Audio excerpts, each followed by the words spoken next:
Till Death is the latest movie after a very, very long time from Megan Fox. This movie is about home invasion and kind of a revenge tale as well. Movies like this are kind of hard to make, and I always kind of find a lot of flaws in this kind of movie because movies like this, I mean, movies that contain a story of one day, usually the writing of these movies has to be really, really good. In movies like this, often people would question the characters' choices going through the whole movie, what they do if they're in a bad situation, what we would do in their situation. We would relate, like, okay, I probably wouldn't have done that, I probably would have called the cops, I probably would have found out another way to get this done rather than how they did it. So it's always like really difficult to make these kind of movies, but when they're made good, it's a really enjoyable experience.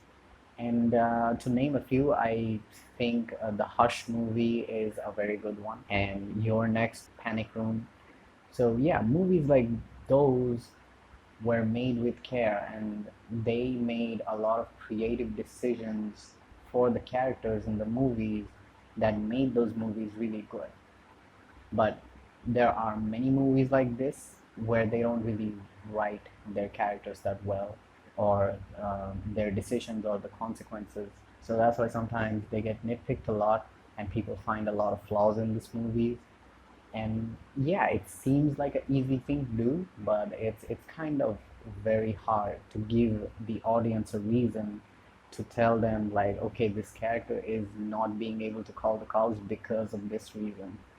I didn't really have much expectation going into this movie. I just saw that there was a new Megan Fox movie, and I was like, okay, let me check it out. Megan Fox is really good in this movie. I thought her acting was good, and the story of this movie also has some good ideas that it implements. Basically, the movie is about Megan Fox being trapped in a loveless marriage where the husband is like one of those controlling people who always wants to control their wives or girlfriend, and who always wants to be the winner in the relationship, who, like, if I say this, that's what happens, that kind of guy. So she's really not really happy in this marriage. So this guy invites her on their anniversary to cabin far, far away in the middle of nowhere to rekindle their relationship.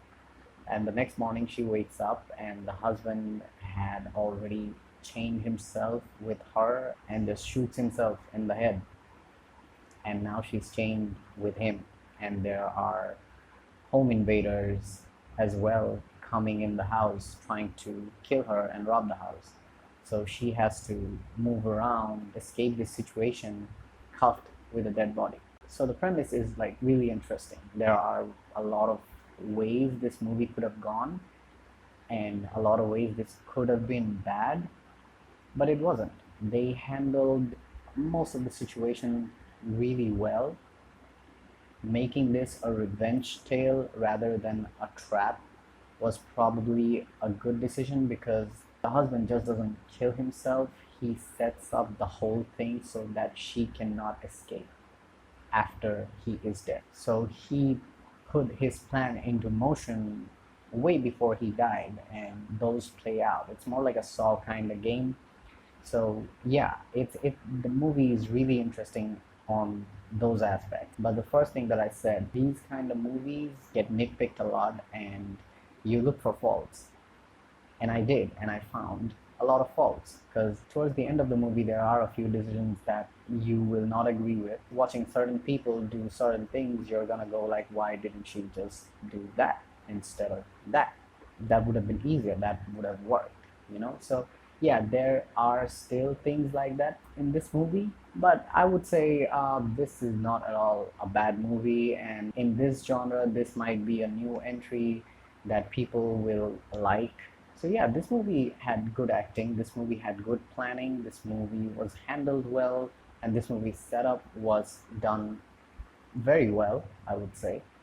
So yeah, I think I enjoyed this movie more than I thought I would. I didn't think I would enjoy this movie that much, but I had a good time watching it. So I think I'm gonna give this movie a 6 out of 10. Okay guys, thank you so much for watching. If you like the video, you know what to do. Just hit the like and subscribe and share with your friends if you want. And I will see you on the next video.